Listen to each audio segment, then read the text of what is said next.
अपनी नॉलेज के लिए। तुलसीदास जी क्या करते थे कि पहले जो है ना, हम सोच जो है बाहर करने के लिए जाते थे, बड़ा क्लियर।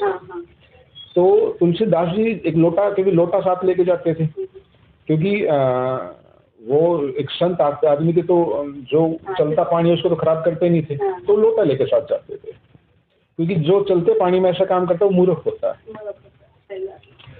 तो वो लोटे का जो पानी बच जाता तो वो एक पेड़ था, उस पेड़ में वो दे देते डाल देते। अब संत तो थे ही वो। समय धीरे धीरे धीरे चलता रहा, 1 साल बीत गया, 2 साल बीत गया, 3 साल बीत गए। पता चला कि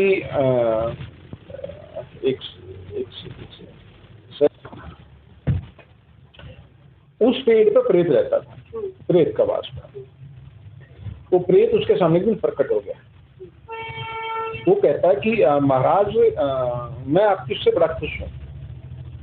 उसने कहा यार मैंने तो ऐसा कुछ नहीं करा, ये तो जनरल रूटीन था, यूं मेरी कुटिया रही, मैं सोच के लिए आता तो पानी बच जाता था, मैं पेड़ में डाल देता था। एक ही पेड़ पे डाला उन्होंने। कह रहा कि मैं मेरा इस पेड़ में वास था और मुझे आप हर दिन नित्य जल दे के जाते थे, मैं आपकी इस चीज से बड़ा खुश हूँ। कह रहे कि आप क्या कर सकते हो मेरे लिए। उसने कहा कि मैं कई सौ साल इस पेड़ में मेरा वास है और मेरे पास कुछ ऐसी शक्तियां हैं। फिर उसने बताया कि मैंने भगवान श्री राम के युद्ध में भी उनका साथ दिया था और मेरा उस टाइम मुझे मरा था, मुझे मोक्ष की प्राप्ति नहीं थी, मैं प्रेत योनि में आकर मैं यहाँ निवास कर दिया था। तो कह रहे कि जी फिर मैं तो श्री राम का भगत हूँ, क्या आप मुझे श्री राम से मिलवा सकते हो। कह रहे जी वो तो मैं नहीं मिलवा सकता, क्योंकि वो तो अपने वैकुंठ धाम में चले गए। हाँ मैं उनका जो दूत है श्री बालाजी महाराज, मैं उनसे मिलवा सकता हूँ। उसके बाद में फिर उस प्रेत ने तुलसीदास जी को श्री हनुमान जी से मिलवाया था। और जो तुलसीदास रामायण जो लिखी गई है, बाद में रामायण जो लिखी गई है, वो बालाजी महाराज की अपने मुख से उनको बोली गई और उसने फिर वो उसका वर्णन किया अपनी जो उनकी अवधि भाषा, बड़ा स्पष्ट है। और यही बात सच्चाई है। अदरवाइज पहले की जो रामायण थी, उस रामायण में जो है जो सूर्य की जो दूरी बताई गई है, युग सहस्त्र योजन पर भानो केवल वही मगर फुलचान। और उसकी गणना, क्योंकि पहले किलोमीटर की जगह माइल्स में होता था, उसकी गणना यदि हम आज करते हैं, आज जो आधुनिक युग है,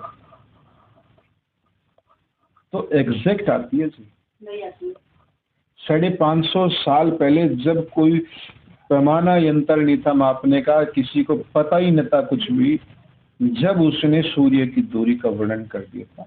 ये जो कुछ मूर्ख आदमी हैं जो सनातन पर उंगली उठाते हैं, उनसे बड़ा बददिमाग मूर्ख कोई नहीं है।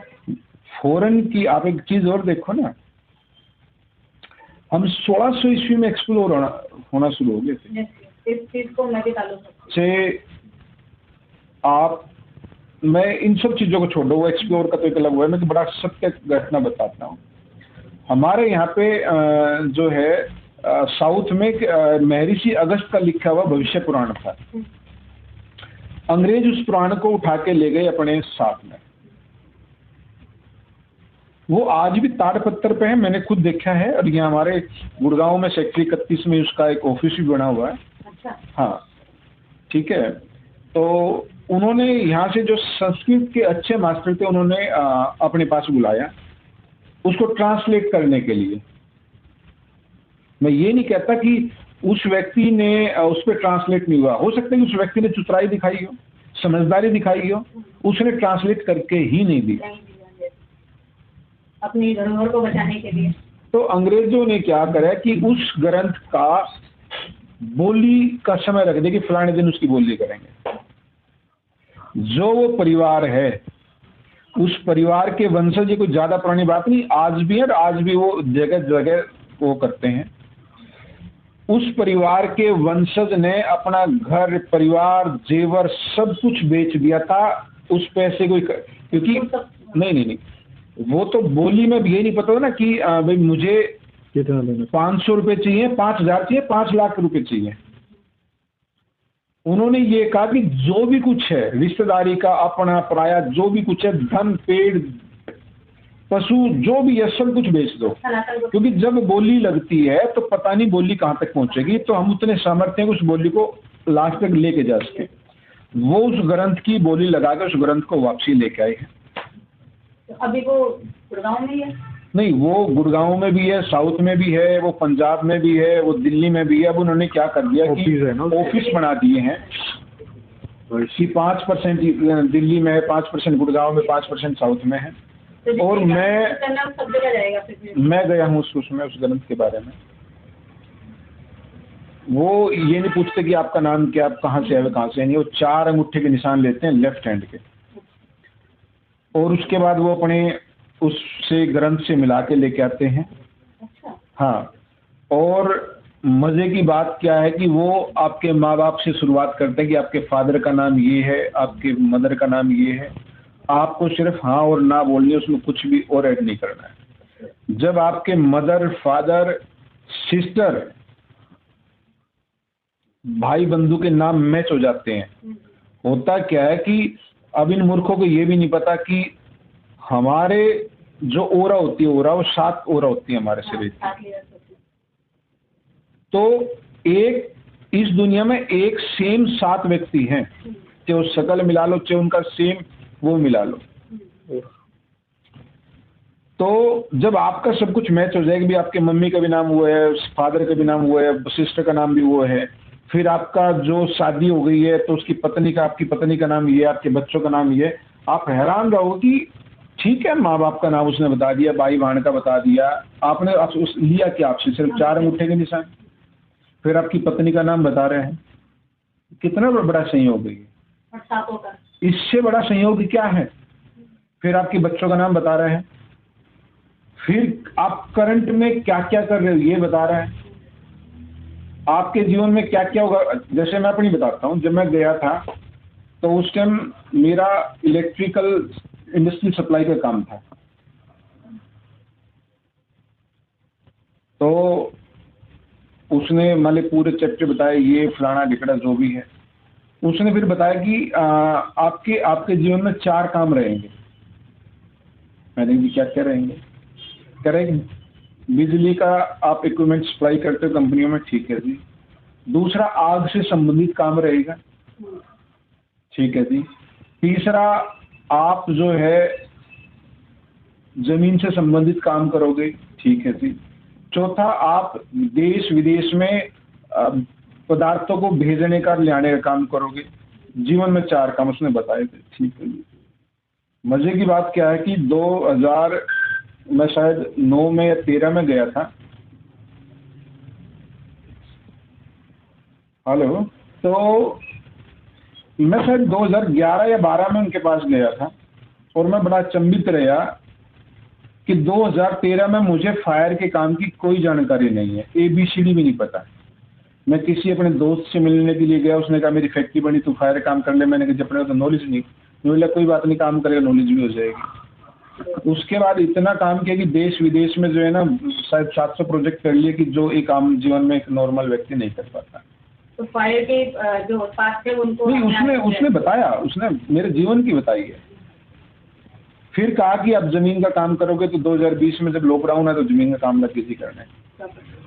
उसने फिर बताया कि आप इंपोर्ट एक्सपोर्ट का काम करोगे, तो फिर अब ये ऑस्ट्रेलिया में कुछ सामान भेजना का शुरू कर दिया। ये बताया कि आप जब 40 साल की उम्र हो जाएगी आपकी, तो आपकी नसों में दिक्कत आएगी। देख, मैं 40 का हुआ 2021 में, बात है 2011-12 की, 10 साल पहले। एक आम इंसान की तरह सुबह घूमने जाता था, दिक्कत हुई। एक मेरा दोस्त था दानवीर भारद्वाज, जो मुझे मैदान में उठा के ले गया। मुझे अपनी सोची नहीं कि मैं कौन हूँ कौन नहीं, क्या लेने की नहीं देने दो। ये 10 साल पहले उसने बता दी कि नसों में दिक्कत आएगी, और ये भी बता दी कि ठीक भी हो जाएगा। मुझे जो बीमारी हुई थी आज तक इस दुनिया में कोई ठीक नहीं हुआ, और मैं बिना मेडिसिन के ठीक हो गया। नाम बता सकते हैं किसका? उस बीमारी का? नहीं, ये क्या है कि बीमारी का एग्जैक्ट न्यूरो में, एक्चुअली न्यूरो जैसे हमारे कंप्यूटर, जो हमारा कंप्यूटर होता है, जैसे मैं बताता हूँ, हमारे इसमें जो है ना 11 नाड़ियाँ निकलती हैं, हमारी बॉडी में 11 नाड़ियाँ निकलती हैं। यदि किसी को पैरालाइज होता है तो 7 नाड़ी में दिक्कत आती है तो पैरालाइज होता है। तो 11 नंबर की नाड़ी जो है ना वो पूरा काम करती है प्रोसेसर्स का, कि जैसे क्योंकि हमारे माइंड में जो है ना कि अब हमने बोलना है वो हमारा माइंड गाइड कर रहा है, अब मुझे दर्द हो रहा है वो हमारा माइंड काम कर रहा है, मुझे आपका नाम पता है तो वो मेरे माइंड में स्टोर है, मुझे हाथ लेफ्ट हिलाना राइट हिलाना वो मेरा माइंड प्रोसेस करता है। उस नाड़ी में मुझे प्रॉब्लम आ गई थी, उस नाड़ी में क्योंकि मैंने भी जो है ना दुनिया भर के डॉक्टरों में कर लिया, मुझे आज तक एक भी मरीज जो है ना उसका जो है ठीक हुआ नहीं मिला। सुषुम्ना बोलते हैं? नहीं, सुषुम्ना एक अलग चीज़ है, सुषुम्ना और ये तो हमारी वैसी नाड़ियाँ हैं। ये 11 नाड़ी जो है, जो जैसे देखिए कंप्यूटर से जो वायरें निकलती है ना कि इसका ये काम है, इसका ये काम है, इसका ये काम है, ये वो है ये। तो वो हुआ आपको? हाँ, ये हुआ। सोचो उसने बताया वो सब ओके निकल रहा है, ठीक ही निकल रहा है। और कोई उनसे मिलना चाहे तो कैसे कर सकता है? कुछ भी नहीं सकते, 10 में एक दिन पहले अपॉइंटमेंट है, एक दिन में 10 अपॉइंटमेंट देते हैं आपका। मिलेगा तो बता देंगे, नहीं मिले। अच्छा, मजे की बात क्या है, आप 30 साल की एज में मिलोगे तो 30 साल तक तो आपको मोटा मोटा सा बताएंगे, 31 साल में क्या करोगे, 32 में क्या करोगे, 33 में क्या करोगे, 34 में क्या करोगे। शगुन वाला प्रश्न।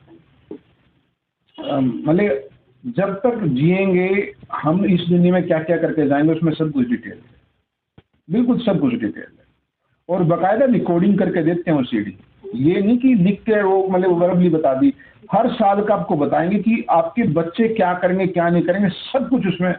तो ये जानने के बाद में इंसान को दुख में आना चाहिए या खुश में रहना चाहिए? नहीं, होता क्या, एक बात आप सुनो ना कि मुझे जो है ना यहाँ से जयपुर जाना है, बड़ा स्पष्ट है, और मुझे कोई रास्ता नहीं पता कि मुझे जाना जयपुर है, पर मुझे रास्ता नहीं पता मुझे कैसे जाना कैसे नहीं जाना।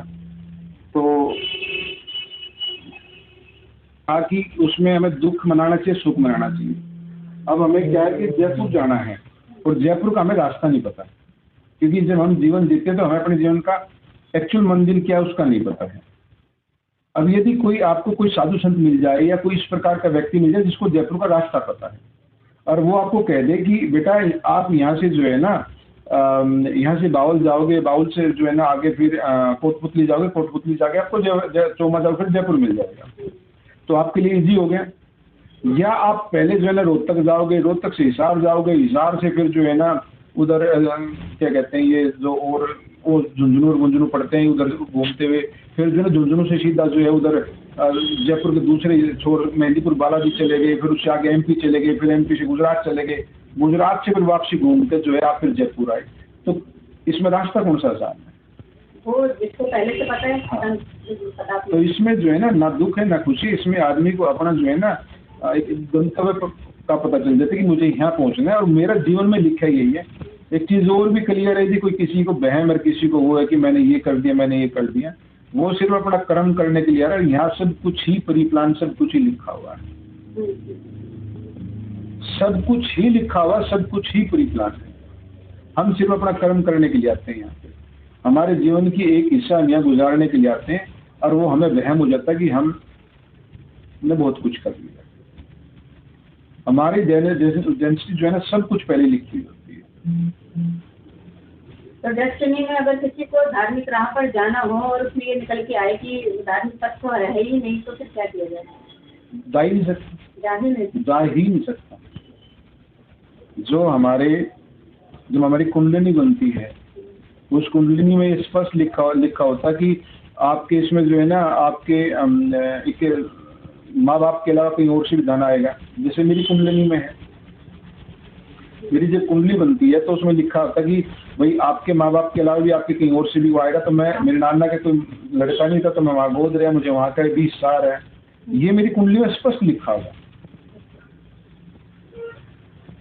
तो ये मान ली मेरी कुंडली में ये लिखा कि मुझे तो जो है ना सारे गलत काम करने, तो सारे गलत काम करूँगा, मैं अच्छा काम नहीं कर पाऊंगा। यदि मेरी कुंडली में लिखा कि मुझे भक्ति भाव में जाना है तो मैं भक्ति भाव में अपने आप चले जाऊंगा। एक बात बताओ ना, हम कहानी लोग से बिलोंग करते हैं, मेरे ना कोई गांव का, ना मेरे कोई रिश्तेदार, ना मेरा कोई भाईचारा लेना एक नहीं देने, बट मेरी कुंडली में स्पष्ट लिखा था कि मैं घर से कम 200 किलोमीटर दूर जाके काम धंधा करूंगा। मैं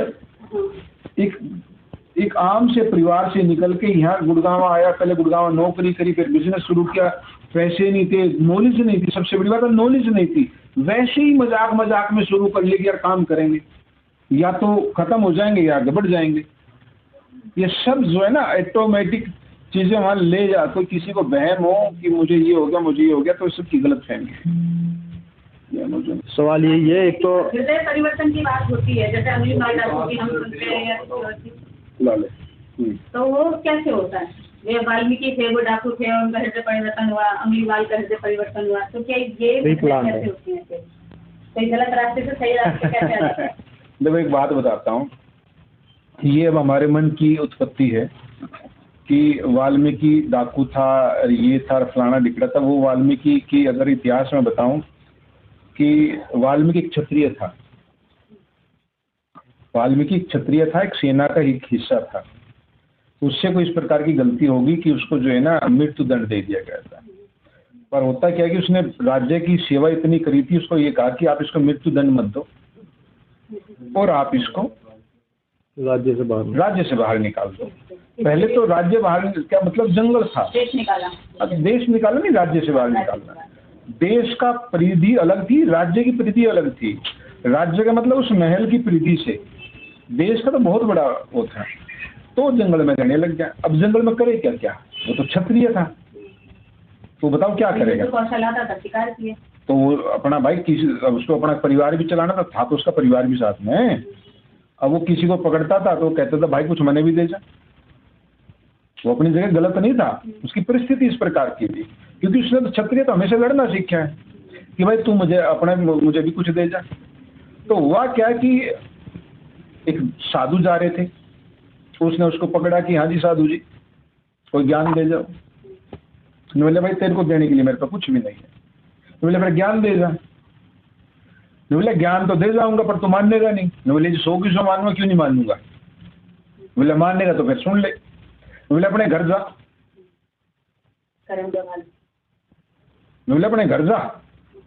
अनु कह भाई नुको मैं जिसका धन लिया था लूट के, उस शेर जो है ना अपने सैनिक लेके आ गए मेरे लगा, और उसने मृत्यु दंड दे दिया। मैं बड़ा गिड़गिड़ाया उसके आगे, फिर भी उसने मुझे वो दे दी कि भाई तू खुद ना दे सकता तो अपने परिवार में किसी और की बलि दे दे। तो भाई चलो मेरे उसमें कौन चालेगा। तो घर के सब नाए थे ना, बोले कि ऐसा वो तेरा कर्म था, मेरा कर्म हमारा कर्म नहीं है, तू जाना तेरा काम जाना है। वो उठ के उस साधु लगवाया। बोले साधु महाराज ने बोले भाई फिर तू अपने कर्म में खुद भागीदार है, तेरा इस दुनिया में, तेरा परिवार इस दुनिया में, तेरा उस कर्म में कोई भागीदार नहीं है। तो उन्होंने मुझे क्या करूं। तो बोले करना क्या, उस परमात्मा की शरण में जा, कर भक्ति। जो पैदा हो गया वो अपनी किस्मत खुद लिखवा के लेके आया, वो उसकी किस्मत में लिखा हो, वो क्या करे क्या नहीं करेगा वो तेरी जिम्मेदारी नहीं है, कर भक्ति। तो उसने वहां से फिर भक्ति का मार्ग अपनाया था। और एक बात ध्यान रखना, कभी भी इस दुनिया में कोई इस प्रकार की ठोकर लगता है तो वही इतिहास रचता है। नॉर्मल परिवार में पैदा हुआ बालक कभी इतिहास नहीं रचता। या तो वो परिस्थितियों का मारा हुआ हो, या उसने परिस्थितियों ने उसको इतना कठोर कर दिया हो, या कोई इस प्रकार की परिस्थिति उसके जीवन में हुई, वही इतिहास लिखता है। अदरवाइज तो सब नॉर्मल उसमें चाल में चल के अपना जीवन यापन कर जाते हैं। तो ये कोई ये नहीं कि हमने भक्ति का मार्ग तो जो है ना, हमारे कुछ पिछले कर्म कुछ इस कर्म, वो अपने डिपेंड करता कि हम उस जाएंगे या नहीं जाएंगे। और बात भक्ति के मार्ग की पथ अलग है। नॉर्मल मैं भक्ति करता हूँ, पूजा पाठ करता हूँ, इसको भक्ति नहीं कहते। यदि मैं अपने घर में दिया जगा कर भक्ति करता हूँ तो उसको भक्ति नहीं कहेंगे। ये सिर्फ हमारे उन पूर्वजों के लिए जो है ना प्रार्थना होती है। और मजे की बात क्या है, हम तो भी भक्ति नहीं करते, हम मांगते हैं, अपने स्वार्थ में करते हैं। भक्ति स्वार्थ की नहीं है। इसका एक बड़ा अच्छा उदाहरण देता हूँ मैं आपको, बात थोड़ी सी लंबी हो जाएगी। एक 10-11 साल से एक साधु तपस्या कर रहा था, और एक अजय जैसा खपीटर व्यक्ति वो जा रहा है, और उसकी जो एक ठोकर लगी तो वो गिर गया, उसने वो जड़ बोले भाई पेड़ की जड़ ने मेरे को गिरा, मैं इसको पाड़े का मान लूंगा। तो उसने वो जड़ पाड़ी, तो उसके नीचे जब जड़ पाड़ी तो आसपास की मिट्टी है, कोई पुराने टाइम में कोई धन दाब का जा रहा था, वो धन का ही घड़ा मिला। तो साधु दूर से बैठे बैठे सब देख रहे, क्योंकि जब उसने खटपट करी तो उसकी भी आंख खुल गई। पहले तो तपस्या में था, जब उसकी आंख खुली तो उसने देखे कि गऊ का जाया बड़द वो जा रहे, निकला, उसका जो है ना कीड़े पड़े बहुत सारे। वो साधु ने जो है ना कमंडल रखा था, वो मारा फेंक कर, बोला भगवान जा तू है ही नहीं इस दुनिया में। बोले जी क्यों? बोले तेरी मुझे समझ में ही नहीं आई, यू गऊ का जाए इसने किसका बुरा कर दिया? इसका तो तूने कीड़े गिर रखे, और यू काक का जो है यू एक ठोकर लग के यू पेड़ ही पाट दिया, इसका तूने धन दे दिया। तो भगवान ने बोले यार और तो सब ने देखे जा, पर इसने 11 साल तपस्या करी है, और यू यदि मेरी बगावत में आ गया तो यू ज्यादा बगावत में आएगा, ये ज्यादा बगावत में आएगा। इसका एक उदाहरण और भी है। एक ब्राह्मण ने किसी मजबूरीवश तो नहीं है, एक ब्राह्मण था, उसने एक मुस्लिम औरत उससे प्रेम लगी करने, वो राजा की लड़की थी। उसने हाथ जोड़े कि मैं ये नहीं कर सकता, क्योंकि मेरा धर्म अलग है, तेरा धर्म अलग है, और मैं तो ब्राह्मण हूँ और मैं लोगों को दिशा देता हूँ, मैं अपने पद भ्रष्ट नहीं हो सकता। तो उसने फिर भी कहा कि जो मैं आपके लिए हिंदू धर्म वो कर लूंगी। वो हिंदू धर्म अपना भी गई से। उसके बाद हम अपने गांव में आया, उसके गांव वालों ने जो है उसको क्या कहते हैं दुधकार दिया। वो किसी मंदिर में चले गए, चलो मंदिर में गुजारा कर लो, मंदिर वाले ने दुधकार दिया। बाद में उसने मुसलमान धर्म अपनाया, क्योंकि मुसलमान हिंदू धर्म में तो उसको एक्सेप्ट नहीं किया, उसने मुसलमान अपना लिया। और मजे की बात क्या, ये तो रिकॉर्ड है ऐतिहासिक है, सबसे ज्यादा मंदिर उसी ने तोड़े हैं। क्योंकि जब आदमी इस प्रकार का पद भ्रष्ट या धर्म भ्रष्ट होता है तो सबसे ज्यादा नुकसान करता है। बड़ा सिंपल है। तो भगवान ने सोचा कि यार यू शेर ने 11 साल तपस्या करी, यू सबसे ज्यादा नुकसान यू करेगा, तो इसको दर्शन दे दे। उसने दर्शन दिए। बोले भाई तुझे क्या समझाऊं, इस व्यक्ति को राजा बनना था, पर इसके कर्म ऐसे थे कि इसको एक घड़े से ही संतुष्ट करना पड़ा। और जिस बड़द की तो बात करे इसमें कीड़े पड़े हुए हैं। इसने पिछले टाइम में, पिछले जन्म में ये मछुआरा था, इसने इतनी मछलियां मार रखी भाई, वे अब इसका अपना बदला लेने के लिए आई है, बदला देना पड़ता है, ये प्रकृति का नियम है। किसी को बहम हो तो कुछ और हो। यदि कोई कह दे कि इस जन्म में मैंने तेरे उसके साथ, ये कलयुग है, आज की तो बात नहीं कर रहा। इसमें एक प्रकार की और एक बात आती है। एक साधु भगवान की भक्ति कर रहा है और एक व्यक्ति जो है वो उसने क्या करा कि खरगोश को मारा, और खरगोश ने एक पिंडी बनाई मिट्टी की शिवलिंग का, और उसने प्रसाद अर्पण किया, तो उसने उसका प्रसाद ले लिया। वो ऋषि ने बोला कि भगवान तू भी पता ही नहीं है या नहीं है, मैं इतने दिन से तपस्या कर रहा हूँ, मेरा कोई लेने के लिए देने तो मैं तो दर्शन ही देता। और यू व्यक्ति मान ले तेरे को उस कच्चे मांस की भेंट दी, तेने इसका भी मांस स्वीकार कर लिया। तो बोले आपस आज के बाद ये तपस्या करते ही नहीं है। परमात्मा ने वो आना पड़ा उसके पास में। उसने कहा सुन रहे तू कर रहे अपने लालच में भक्ति मेरी, हाँ। कि मैं तुझे दर्शन दूं और तू मेरे से वरदान मांगे, और फिर वो वरदान पाकर तू करेगा गलत, क्योंकि मैं तेरे प्रवृत्ति जानता हूँ। ये व्यक्ति इसको पत्ते मिल जाए पत्ते अर्पण करता, फूल मिल जाए फूल अर्पण करता, आज इसको खरगोश मिले तो कच्चा मांस यू निस्वार्थ भाव में करता है। जो मिल गया वो अर्पण कर दिया। इसका कभी स्वार्थ नहीं रहा मेरे से, पर तेरा स्वार्थ है, इसलिए इसको तो डेली दर्शन दे दूंगा, तुझे तो अपने टाइम पे दूंगा। तो फर्क है जिन चीजों का। धन्यवाद आपका, लंबा कर दिया तो इस वार्तालाप के लिए।